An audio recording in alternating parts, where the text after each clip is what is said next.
but dudes written's a product of my shrewd penning. Confused in it, I'm saying I've chewed mics to a crew likes delusions, exuberant mic. Oh my goodness. SmackDown is not good. SmackDown is not good. I mean, we got to start. SmackDown, not good. Now, got to talk about SmackDown from April the 22nd, 2022. No, SmackDown is not good. So let's we're going to talk about SmackDown. We got to, but I'm just going to talk about things other than SmackDown. All right. So we're going to talk about SmackDown. We're also going to talk about some other stuff. Not necessarily news and notes, just kind of like random stuff. For instance, I want to talk about WWE supposedly relaxing their marijuana enforcement. Good thing. We're also going to talk about Roman Reigns' 600 days as Universal Champion and why that, not the only reason, but in narrative, it's nuked SmackDown.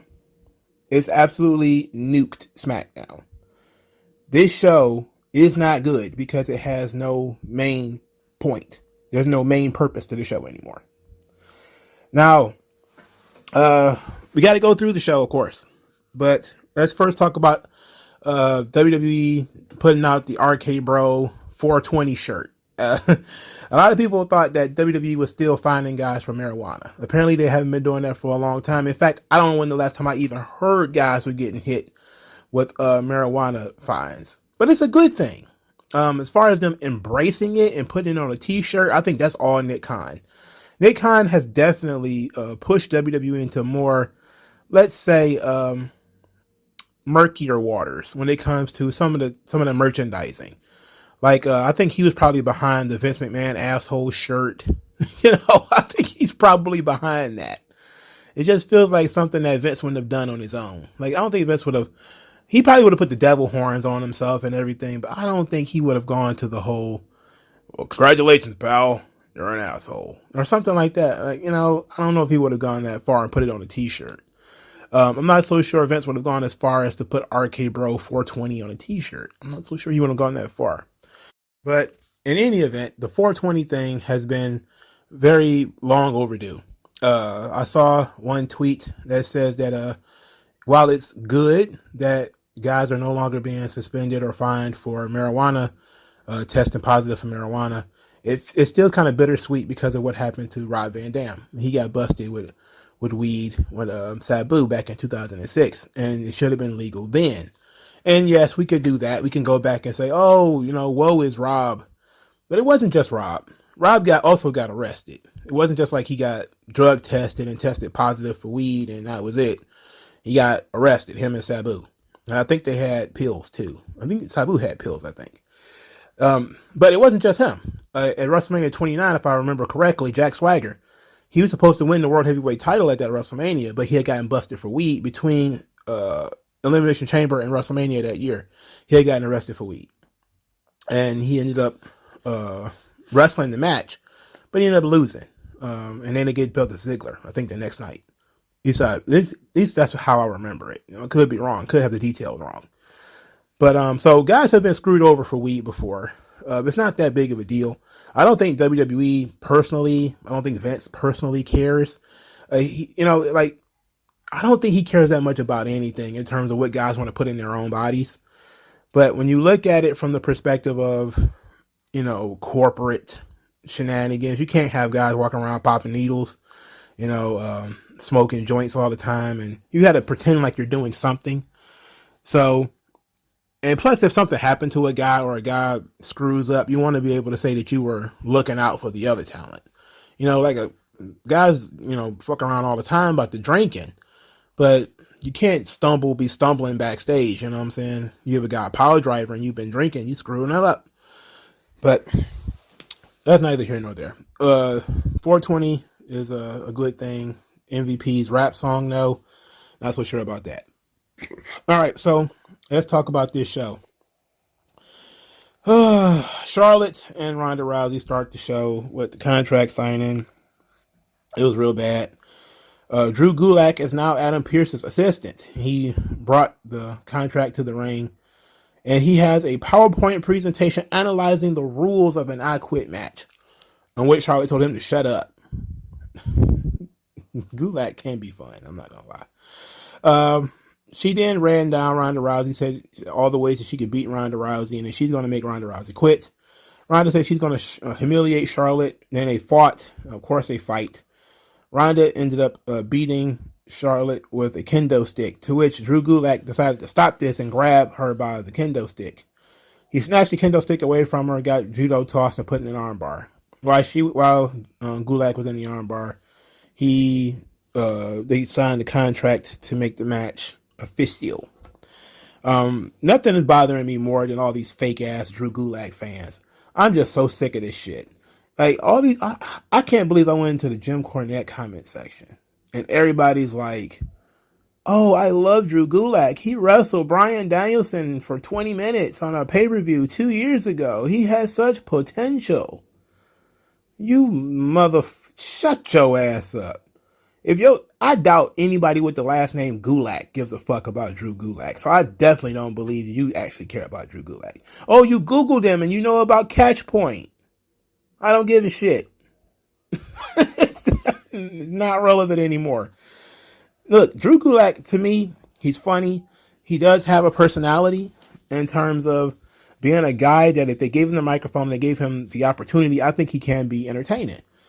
I don't think he's a vanilla midget. I don't think Drew Gulak is a vanilla midget. I think safe and sound on the ground, Drew Gulak was pretty good. I think when he was the Cruiserweight champion, he was really good. I think as the coach with Bryan Danielson, he could be really good. I think as an assistant for Adam Pearce and a guy who can really cut promos, he has confidence, he speaks well. I think he could be really good. I think he can be something. But I'm not a fan, and I don't think anybody can really a fan, if we're being honest. I just think that he has flashes of Drew Gulak has something. You know, talented guy, but he's small. He's on the smaller side. So obviously they're going to use him in this role, but they're utilizing his voice, which is a good thing. And I don't have a problem with what they're doing with him. You know, him getting stretched by these girls, it is what it is. I would much rather him do this than be sitting in catering doing nothing. I would much rather him do this than be, trying to catch some indie show in the middle of, goddamn Iowa somewhere. He's probably got a pretty good gig. He doesn't have to do that much. He might have some backstage duties, who knows? And I think it's pretty cool for him, So I'm just gonna, if this was any other guy who was like a higher level guy, yeah, I probably would be bitching and complaining that Ronda and Charlotte are tossing him around. But it's Drew Gulak, and I don't care, So what? He's a cruiserweight, so what? Smaller guy, they can get away with it. All right, first match, a rematch. Lord, how many fucking rematches can we possibly have? Xavier Woods versus Butch. The match ends the exact same way as the previous one, with Xavier Woods beating him with a small package. Butch, of course, throws a tantrum, throws a security guard and then marches our way through the crowd. Butch is lost again. Oi! You see me, little fella Butch? You seen him? I've been looking everywhere for him. I've been looking for my little fella Butch. He got wearing little suspenders, his little tight shirt. Have you seen him, huh? He got a little man bun on his head. Face like a cream pie, huh? Have you seen him, huh? He wearing a little hat, little jacket. Have you seen him? No, nobody's seen Butch. Nobody can find Butch. Butch is gone again. I'll tell you this though. Everything about Butch is fucking hilarious. I'm not even gonna hold you up anymore. Everything about Butch is entertaining. His attitude, the way he carries himself, the way everybody reacts to him, he's a little bully. And it's hilarious. Like he shoved Sheamus during his entrance and Sheamus was like, "Oi!" He took his hat off and everything. Like, what are you doing, man? I love it. I love Butch. Butch is fucking hilarious. I wish his name wasn't Butch. And I wish he didn't look like one of those beggars from Assassin's Creed. But other than that, man, I don't have a problem with Butch. Butch is funny.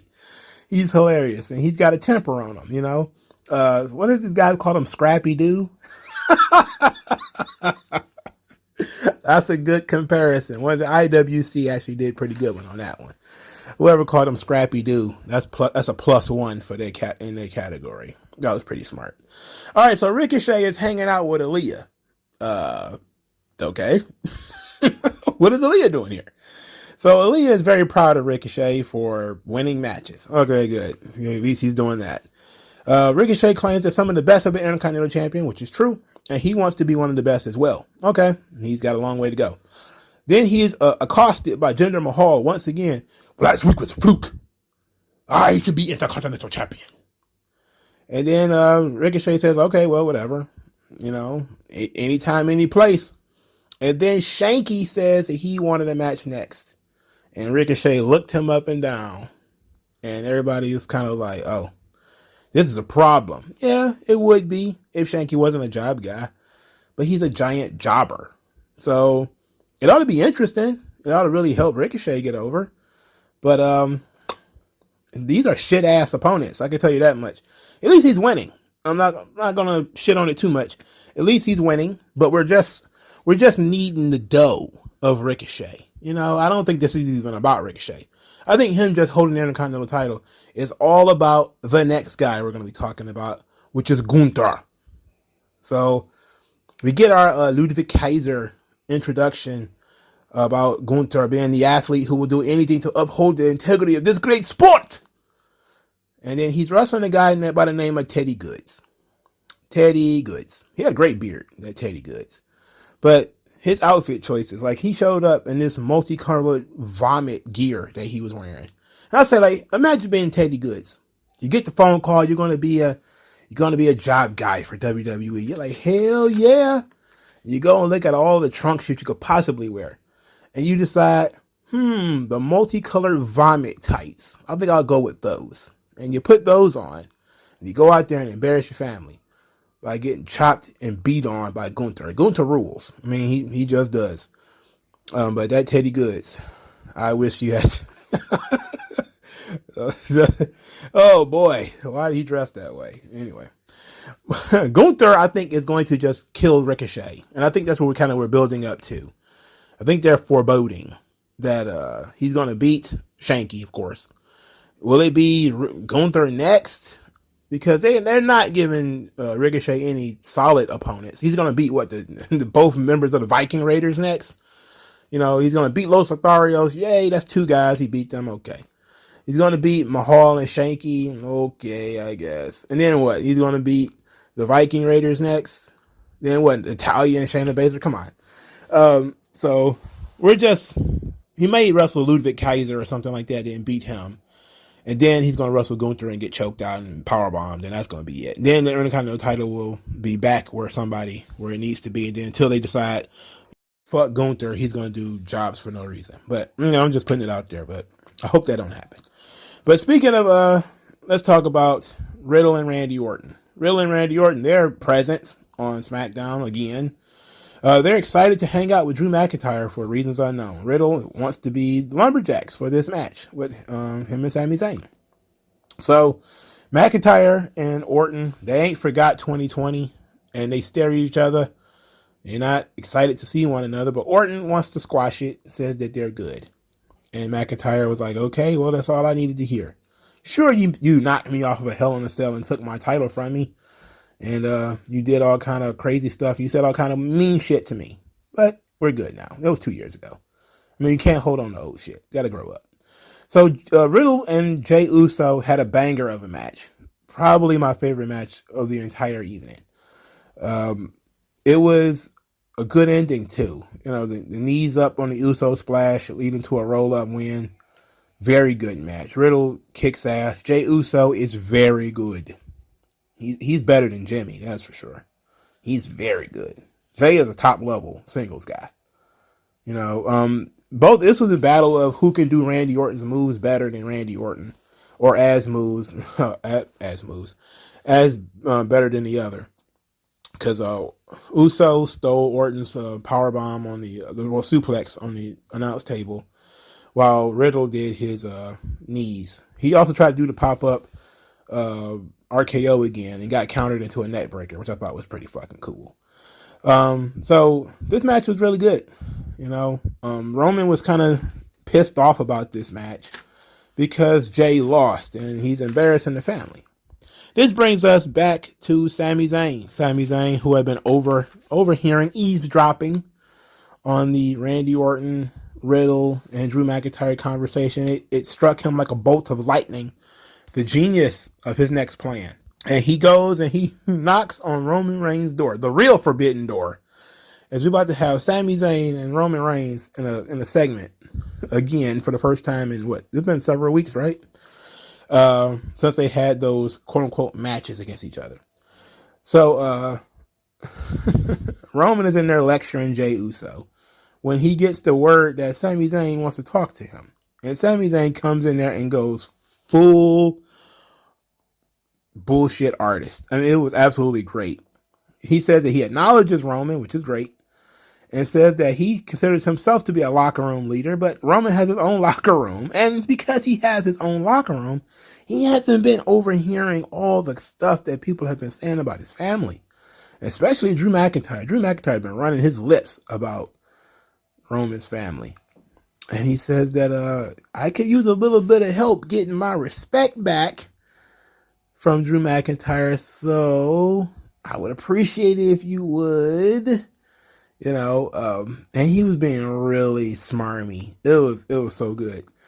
So Roman bought Sami Zayn's bullshit hook, line, and sinker because he's paranoid.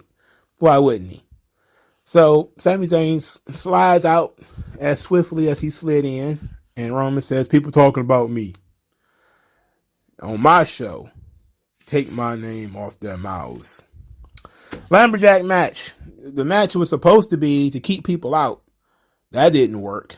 You know, it was 100 guys outside the ring, and it ended up into a fight. So Shinsuke Nakamura was out there, and didn't they shoot an angle 2 weeks ago with Nakamura and Roman Reigns and the Usos? And they just dropped it. I mean, they just looked at that shit and was like, I think collectively everybody was kind of like, Nakamura? And then we kind of was like, all right, whatever. Let's just roll with it. You know, let's just get it out of the way. And then because there was a collective Metal Gear Solid over the head of everybody who was like, Nakamura? WWE was like, you know what? Screw it. Let's just not do that. And then not everybody's like, what about Nakamura? You know, like, it's like 2 weeks ago, everybody was like, Nakamura? What the hell? Now everybody's like, wait a minute, what about Nakamura? Why is he just like a random lumberjack now? He was dancing with New Day and everything. It was absolutely atrocious. Whatever. So, of course, there being lumberjack matches, people got involved. Guys started to fight each other. Sami Zayn escaped during this time because, well, why wouldn't he? I mean, once all these people started bunching up, throwing punches at each other, and people are jumping off the top rope onto this pile, there's a way for him to escape. And therefore he did. He got the hell out of there. Adam Pearce said that they're going to have one more match. It's going to be the fourth match in a fucking row. Drew McIntyre, Sami Zayn, steel cage match. Look, this is pure by the numbers storytelling. I'm not even mad at that. But why does it have to be 4 weeks in a row? This show has hit a fucking slump that is impossible to crawl out of. What the fuck? We just gonna have fucking Xavier Woods versus Butch 4 times in a row? Fucking Sami Zayn and Drew McIntyre 4 times in a row? Like, almost this entire fucking show is the same fucking show as it was last week, with little tweaks here and there.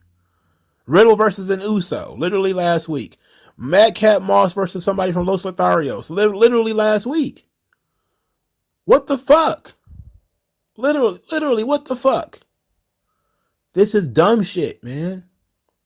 And I think this is one time I saw a wrestling journalist ask a question, and I said to myself, you know what, that's pretty smart. He said, if you didn't watch this show, what did you miss?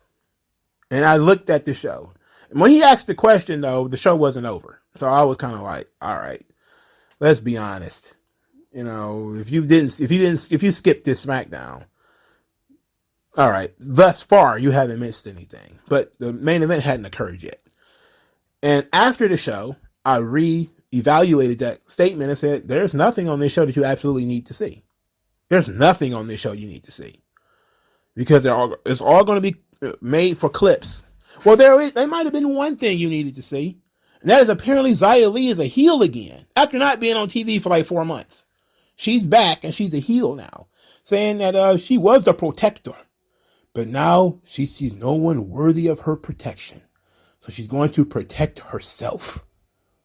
What? What? What? Who did you protected one person? You was a one person protector. What happened? Shouldn't you then be feuding with Aaliyah because she wasn't worthy of your protection and you were the one helping her as she threw up on herself and all that kind of shit? This show just has no purpose. It's like this show was the best wrestling show of the week. And now the spine for this show has been shattered and it has absolutely nothing going for it. It has nothing going on. This has been an embarrassment. And it's crazy because Roman Reigns is still on the show. He's just not on the show. They don't start the show with Roman anymore. Roman doesn't talk on the show anymore. He hasn't talked in 2 weeks. He hasn't made an appearance. He doesn't even wrestle on the show. And that's the reason why the ratings have gone down. You know, people like, duh. The most popular guy on the roster ain't doing shit. So yeah, people are like, yeah, I'm beep. You know, when he comes back, I'll come back. But this lumberjack match business is like, come on, bro. Come on, bro. This is horseshit. You're basically stealing people's time at this point. Fuck that. Jinder Mahal and Shanky got beat up too. So yeah, there's your Intercontinental Champion #1 contender. He got beat up by fucking Drew McIntyre. Come on. Naomi and Sasha Banks came out there and talked about being trailblazers and history makers, and they were a sisterhood, and there's no competition for them. And I was like, hopefully we're about to get something good here, and we didn't. We got Natalya. I thought we were going to get something good. Nope, we got Natalya. Big titty Natalya. That's what we got. And normally, I ain't never been so unhappy to see a big ass pair of titties. I have never been. She has made me so unhappy that even titties won't fix it. I'm looking at those titties and I'm like, man, those titties on any other body, I'd be, but they on Natalya's body. And I'm like, I gotta take the bitter with the sweet, dog. It's just, what the fuck? I don't like Natalya. Why? Why does she have to get the perfect boob implants? Why does she have to get them? Her and Shayna Baszler stumbled through this promo, man. This was the shits. Mainly because I don't want to see Natalya and Shayna Baszler as a tag team. I don't care, man. This has no interest to me. If anything, Naomi and Sasha Banks were kind of gloating about how they broke up the last 2 tag teams they wrestled. Which, if that's going to be their gimmick, that's great. They're going to wrestle tag teams and then break them up. That's great. Because then Natalya can get beat up by Shayna Baszler. That would be awesome. Shayna Baszler has been doing nothing. A grand old big fat nothing. But that's a damn sight more than what Aaliyah, Shotzi, and Xia Li have been doing. They have been on the roster almost a year already. And they have done shit. I think Shotzi's been on the roster over a year. And they haven't done shit. Nothing. And this is the WWE now. Corbin offered to forgive Madcap Moss. Madcap Moss said that that's about as possible as him growing more hair. Corbin didn't think that was funny. So after Madcap Moss beat up Angel Garza, Corbin jumped him and stole his Andre the Giant Memorial Battle Royal trophy. They still got Madcap doing a stupid Madcap Moss thing. Stupid double thumbs up. He's still wearing suspenders. He's still wearing loafers. Angel Garza could do better than this. He should be in the hunt. Why isn't Los Lotharios like a tag team doing tag team stuff? Because they don't care about tag teams, I know. Raquel Gonzalez will be, Raquel Rodriguez. She's going to be making her debut next week. That's cool. They had a vignette for her this week. That was cool. Showed her powerbombing chicks and being big. That's cool. So maybe things will finally change. You know, but I don't think so because Ronda and Charlotte. So I don't know. I can see maybe Charlotte taking the L, not Ronda though.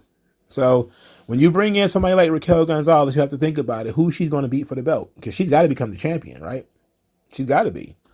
She's big, she's green, but she's really good and she's really interesting and people are really going to like her. But if you're going to keep Ronda badass, awful babyface on TV as the top star, Raquel Gonzalez, is going to be dead in the water. Everybody's going to be dead in the water because Ronda's just going to beat everybody again. And that ain't no good. This is the problem of dominant champions, even though I still got one more thing to talk about. One more thing to discuss, and that's Lacey Evans. Lacey Evans cut part 3 of her promo. It's talking about living in trailers, her dad being a drug addict, there being anger in the house. Her mom was gone. It says that she got into amateur wrestling and pushed herself even though she had no home support. She walked 2 miles in the rain, dead tired from jobs and going to school. And that she feels sorry for people who did not have those experiences because those experiences made her unstoppable. I don't relate to Lacey Evans' story because there's elements of it that are just things that I have never experienced. But I do understand. It's like a mixture of some shit your grandpa would say, like, y'all don't understand how good y'all got it. I had to walk 7 miles in a dust storm in Mississippi to get to school. You won't even get on the bus. Like, that kind of shit. But then there's that legitimate, I was, genetic garbage, and I scratched myself up by my bootstraps, went to the military, and was able to do something with myself. I mean, that's good. Her characters, it's the way that they're delivering the promos needs to improve. Like, they need to become a little bit more inspirational and less dour, talking about the drugs and the holes in the trailer and everything. Like, that was cool to set it up, to start off to tell everybody where she came from. And that's still what they're doing, but this is part 3 of where she came from. We should have been talking about her experience in the military by this point. Like, part 1 should have been how terrible her childhood was and how bad her parents were. Part 2 should have been about school, her middle school, high school experiences, no family, to be introduced to her, how she was, her formative years. Basically parts of the promo that she cut this week, where she didn't learn anything from her mom because her mom wasn't there, so she had to take care of herself. And then part 3 would have been how she decided to take care of herself. Going into the military, finding some structure, getting married, finding a life, building a life, what made her decide to go into wrestling, that kind of thing. And then part 4 could be her WWE experience up to this point, and maybe even explaining the sassy Southern Belle, giving an origin story for that character. That's how I would have done it. So sort of, yes, we're going to start with the baseline, how tough her life was. And yes, we're going to continue to reiterate how tough her life is, but we're not going to continue with the holes in the trailer and I was walking barefoot in the rain, 'cause that's pretty dour. But they did fix the audio problems that they had with this thing before. They didn't have any silly crowd reactions this time, so you actually got to listen to her talk. But I also would have preferred if they did this in a different format, meaning this should be a sit down and not her standing up like a confessional. Because she's getting really emotional, and when people get emotional, they tend to ramble a little bit. I think there probably needs to be somebody else that was there to, right the ship and make sure that she stayed on subject and to ask questions so that she can be a little bit more pointed. And maybe make her laugh a little bit too, something to break up the dourness of it. Like, you want the reality of it, you want how serious it was, but you also want to show that she's, survived it, and that it's not like trauma. Like, it feels sometimes that she's doing this like she's being forced to relive trauma on camera. She looks uncomfortable, and she's her manner of speaking is different. It's a manner of speaking that she can maintain over the long term because it's more of her and less character. So this is fine. I didn't mind this. Overall, though, this SmackDown was pretty poor. It's just not good, and it's been bad since Ronda Rousey showed up. I think the lead up to WrestleMania actually killed the show. Some people said it's been bad since the draft. I don't think it's been that bad for that long, but I can see why people would say that. But I believe that it really kind of started around the Royal Rumble when Roman went down and couldn't wrestle at day one.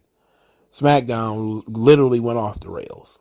That one incident took the entire WWE off track. But SmackDown has been completely off the rails since then. But one thing that's not helping is that Roman's 600 days as Universal Champion.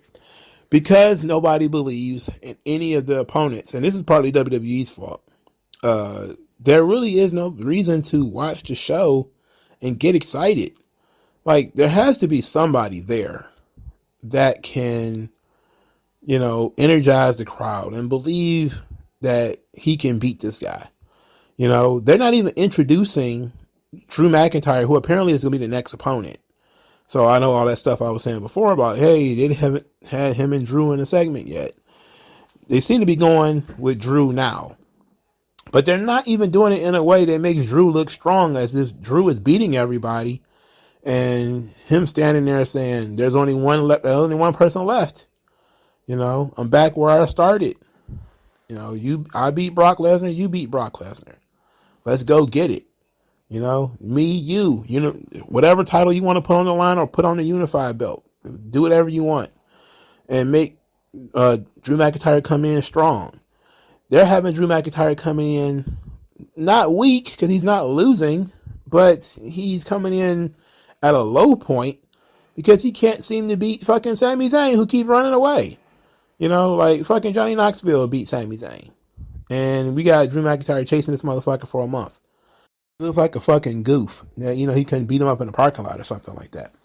But the reason that everything feels so lackluster is because with Roman, they have been upping the opponents. They upped the opponents from, the Fiend, not to Jey Uso, but it was a better story. And then from Jey Uso to Kevin Owens. And they've been increasing the opponents since, the crowds came back. It was Edge, then it was Cena, then it was Brock, and it was Goldberg, and people were like, oh shit.